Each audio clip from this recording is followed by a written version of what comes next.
This episode is brought to you by Gero Formulas. Say probiotics, and you think of gut health, right? But did you know our vaginas could benefit from probiotics too? Gero Formulas Femdophilus has 2 strains native to a woman's body, 1 billion CFUs, and is clinically studied to help balance yeast. So if your vagina is feeling a bit out of whack, try Femdophilus. Shop Gero Formulas, Jarrow Women's Probiotic at Amazon. These statements have not been evaluated by the Food and Drug Administration. This product is not intended to diagnose, treat, cure, or prevent any disease. It's down to the wire in more ways than one for our top netballers, with the domestic final this weekend and looming selection for the World Cup. So who could be the surprise in the squad? The Highlanders need some luck to make it through to the Super Rugby playoffs. Why being bored on a flight translated into a renewed push for success for motocross Uber champ Courtney Duncan. And the debate rages, is esport even a sport? We ask one of the country's top gamers if it deserves to be at the Olympics.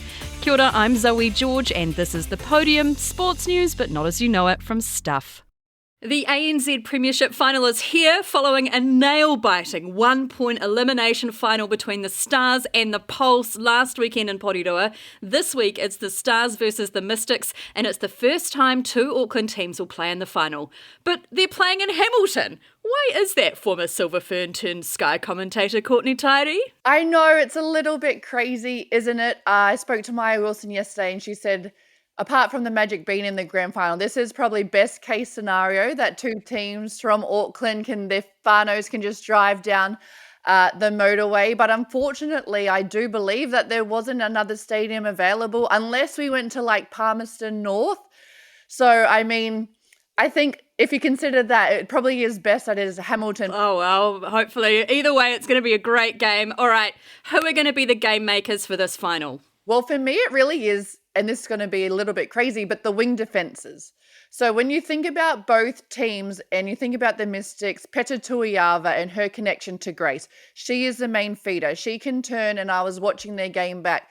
From the time Peta gets that centre pass, the Mystics can score in 5 seconds, which is just crazy. So for me, it's who's going to shut her down from the Stars. It has to be the wing defence. And then on the flip side of that, you've got Gina Crampton for the Stars. She's playing wing attack. She is the main feeder in the whole ANZ Premiership. I think she's 50 feeds above every other player in the whole championship. So Michaela Sokolic-Beatson, I believe she'll play wing defence against her. She will have a big task in shutting down Gina Crampton. All right, this is the final head out for the players before Silver Fern selections. Will there be any surprise selections for you? Oh, that's a tough one. I think what we are all interested in, again, is the mid-court, because Gina Crampton, she's won a World Cup before. She's like your grinder. She's solid. She's true. But then you've got a Peta Tuiava. So do you take 2 specialist wing attacks? I think you can. Talking to Storm Purvis yesterday, she was saying, do you take 5 mid-court? I was thinking, 5? What do you need 5 for? So for me, it's will Peta Tuiava be there and that connection between her and Grace? Because we saw it in the Constellation Cup last year that they know how to beat Australia. So for me, I'm putting Peta in my team. All right, scoreline for this weekend's ANZ Premiership final. What's it going to be? Who's your pick? Okay, this is a tough one. I'm going to go with the Mystics by 5. Oh, by 5 in a final. That's quite a gap. It is. Well, that's what happened 2 weeks ago. And I think the only time the Stars beat the Mystics this year was about back in round 8. But the Mystics, they didn't have... They had players out. Sulu wasn't there. I don't think Michaela Sokolic-Beatson was there. So I think they can do it. Plus, it's Sulu Fitzpatrick's last game in the ANZ Premiership. So a lot for her team to get up for. Oh, well, Courtney Tyree, lovely chatting. Thank you so much. It's crunch time for the Highlanders in the final Super Rugby Pacific round as they face the Blues in Auckland this week. If they lose, they're out of the playoffs. If they win, they need a few more results to go their way, but anything is possible. Jonah Nareki has spent most of the last 2 seasons on the sideline battling injuries, but the winger has made it back on the park the last few weeks in an impactful way, and no doubt he'll be looking to replicate magic this week. Kia ora, Jonah. Hello. Can the Highlanders do it this week? Oh, definitely. Be looking forward to an upset this week, everyone. So make sure you get down to Eden Park and watch this spectacular game that we're going to put out. An upset at Eden Park. I mean, the Blues at home are going to be tough. I think they're second on the table behind the Chiefs. Oh, it's going to be a hard one. Yeah, it ain't going to be easy, but I back our team and what we have built this season. What do you think will give the Highlanders the edge this week? I think there's a few things that will get us the edge. Probably touching on a few boys' last season for the club is probably going to impact the team probably the most. Just trying to give them the best farewell we can do as a team. So that's probably the one thing that we want to get out of it. And now, so the last sort of couple of years have been really tough. You've had ACL and foot injuries, one after another. How do you stay mentally motivated while working through those injuries? I mean, there must be times where you've gone, do you know what, I'm out, I'm done. 100%. There's been a lot of, I wouldn't say a lot of times.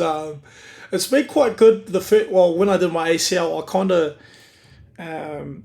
felt like I needed to grow my upper body. I was a bit small. I am still small, but just time where I could just gain a bit of weight, not need to worry about losing it when I'm running. So that was probably one thing that I wanted to get into is kind of bodybuilding in a way. Well, not bodybuilding, but kind of get a bit bigger. And then I also just picked up on a new hobby of mine, which was fishing. Everyone hears about it, so I can't really talk about it too much on this potty. So we'll stick to just bodybuilding in the gym. All right, this weekend, Blues versus Highlanders. What's the score going to be? It'll be a tough one, and it'll either be it'll be us by maybe 3 or 7. It will be exciting. Saying that, so many people have said Super Rugby's boring, but I imagine you don't feel that way. Oh, no way. I don't. It doesn't feel like that when I'm playing, to be honest. There's that many banter getting thrown at me that I feel like I'm playing the crowd more than I'm playing the opposite team. Crowds make a difference, don't they? Oh, they do. It's. I don't think fans realise how much they impact us when we play, and how they, especially down here in Dunedin, the stadium works out well. It's closed, and you can hear everything, like kids chipping away on the sideline, like, you've still got 2 more tries left, Jonah, and I'm like, oh, thanks. It's like, oh, no pressure. Well, no pressure this weekend against the Blues. We wish you all the very best. It's going to be an incredibly exciting game at what is a wonderful stadium, Eden Park. Lovely chatting with you, Jonah. No, lovely chatting with you too. Thank you, Zoe. Well, speaking of the Highlanders, our next guest changed her flights so she could be back in New Zealand to support her favourite team for their final home game in Dunedin last weekend. Courtney Duncan, 3-time motocross world champion, has been off busy breaking records in France and Spain, and last week she became the most decorated Grand Prix rider, claiming her 22nd victory. The 27-year-old is back home now, but she's not taking her hand off the throttle. Kia ora, Courtney. Hey, how's it going? Not too bad. Did you really change your flight so you could be back to watch the Highlanders? That's commitment. That is commitment, eh? I was booked to stay in LA for the week, actually, and catch up with some people over there. But yeah, it was the Landers' last home game, and probably more so for Nug's last game as well. I think, obviously, I don't need to say too much there. The guy's a legend, so it was cool to kind of be there to farewell him, and I'm stoked that I was able to make it back for it. Yeah, Nugs is Aaron Smith, for those who may not know his nickname. He was on the show a few weeks back, and you can listen to his interview with us in our archives. And so you're back home now, 22 Grand Prix victories. That is absolutely incredible. The most decorated female rider of all time. What does that feel like? Yeah, that's pretty cool. It's something that I haven't really thought too much about in the years prior, and it wasn't until the last race of the season last year in Turkey, and I was bored on my flight, actually, and I was like, I wonder how many GPs I've won and how many I've raced and how many race wins I have. So I was doing all these kind of notes and stuff, and just collecting info, and I'm like, actually, like, I wonder what the record is. And I knew I was only a few away from it, and then I forgot about it this year, and then it wasn't until the commentator said, like, I'm 1 win away, and I was like, all right, I got to finish this off and get the win before I could come home. Yeah, so you've had a fantastic run the last month or so. You were in Spain, and then you were in France, and now you're back home. So what does the next sort of few weeks, few months look like for you? Yeah, it's been a really good start to the season for sure. Like you say, with the wins in Spain and then the wins in France, I couldn't really ask for a better start to the season. But yeah, not laying low, that's for sure. Got to keep the guard up. I'm only home for about a month. I've decided to actually head back to Europe earlier. Going to do a boot camp in the sand in Holland as the next round is in the sand, and we know that that's not my strength. I need to do a bit of work there, but yeah, it's good to be back, and it's a bit cold, but other than that, it's good. Just a little bit cold. You've had this incredible career, but it has been quite patchy with how many times have you done your knee or broken your collarbone or dislocated a finger? Like, how do you just keep on the bike and keep focused? As a racer, you're kind of always going to have some sort of niggle and some sort of injury that you're going to kind of pick yourself back up from. And yeah, I guess I'm just used to it. I've been doing it for a long time, and yeah, thankfully I've been relatively healthy this year and plan to be for the rest of the season. So yeah, no, it's good. I've had a really good start to the season, like I say, and really enjoying my racing. I don't think I've enjoyed it this much in a long time. So yeah, that always helps. Why are you enjoying yourself so much this year? I'm enjoying it more this year, I think, honestly, just because I've had a lot of consistency on the bike. I had a really good build-up in New Zealand, and I really haven't taken any time off. Just been building hours and getting a really good base, and yeah, I've just been riding with confidence because I've got so many hours, and when I'm riding with confidence, that's when I'm riding at my best. So yeah, when I'm in that phase, I'm definitely having a lot of fun out there. Yeah, riding with confidence, and that's something that we actually spoke to Scott Dixon about last week, and we spoke to Hayden Patton, and we asked them the same question. So I've got to ask you this: are you ever close to pooping yourself when it all kind of goes belly up? No, I can't say I've ever been close to that. Well, hopefully some of your winning ways can rub off on the Highlanders this week. Right? Yeah, I'm gunning for them. I actually saw quite a few of them today, so yeah, I'll have to give them the hard word at the end of the week and tell them that, yeah, they better win or they're not allowed to come home. Courtney Duncan, lovely chatting. Awesome. Good to chat to you too.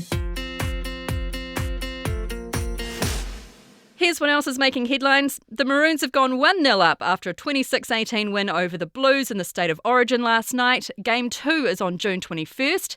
8th-ranked Warriors are back at home again this weekend against the 6th-place Dolphins, Saturday 5pm. And it's so long. Farewell, Auf Wiedersehen, goodbye to Ted Lasso after the final of the 3rd season aired on Apple TV last night. Oh, I was so gutted.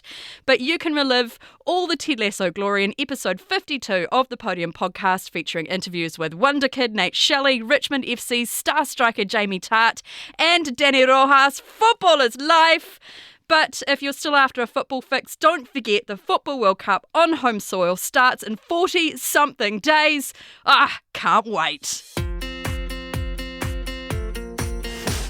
Do you love sitting in a stadium surrounded by fans cheering on their favourite athletes? Well, now's your chance to get amongst the excitement of e-sport. Yes, you heard me right. And did you know that e-sport will be an exhibition sport at next year's Paris Olympics?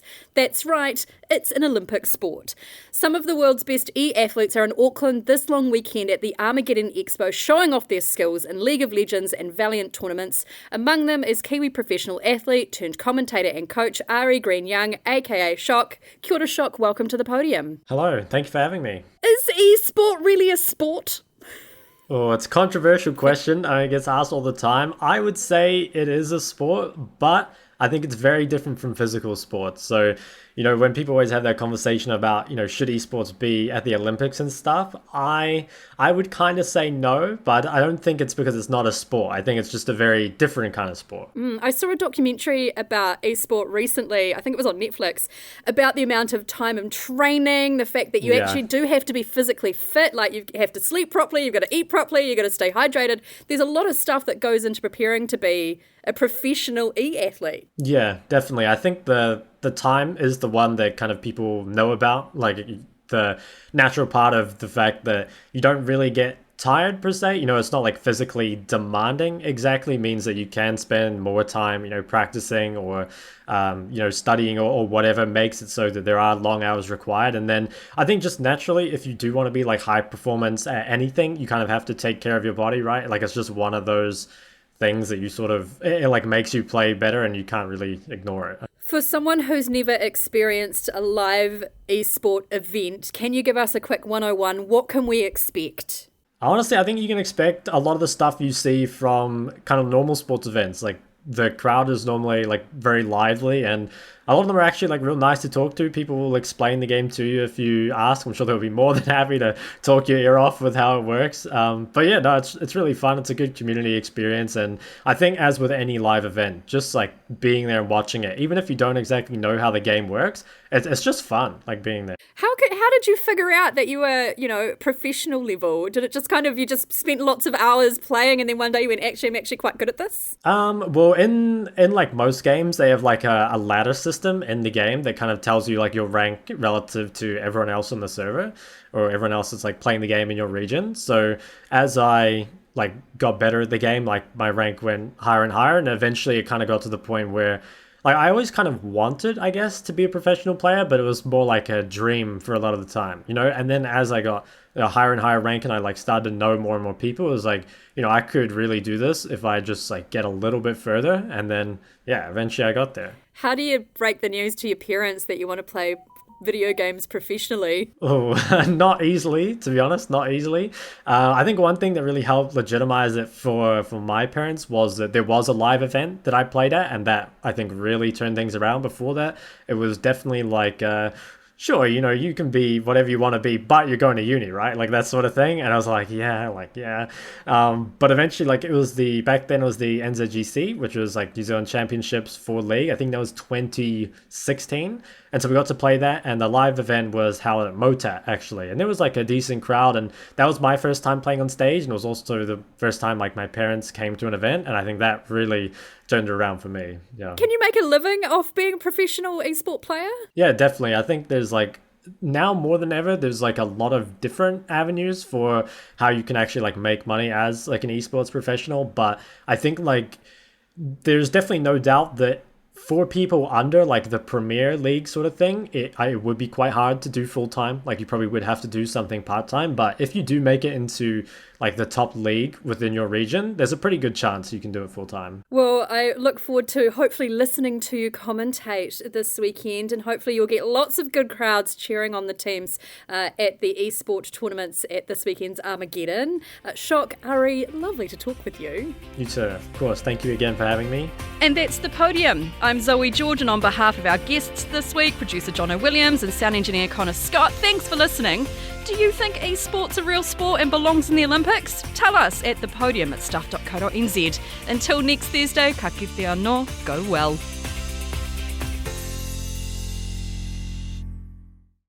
Investing, KiwiSaver, retirement, compound interest, budgeting, financial planning. Are you still awake?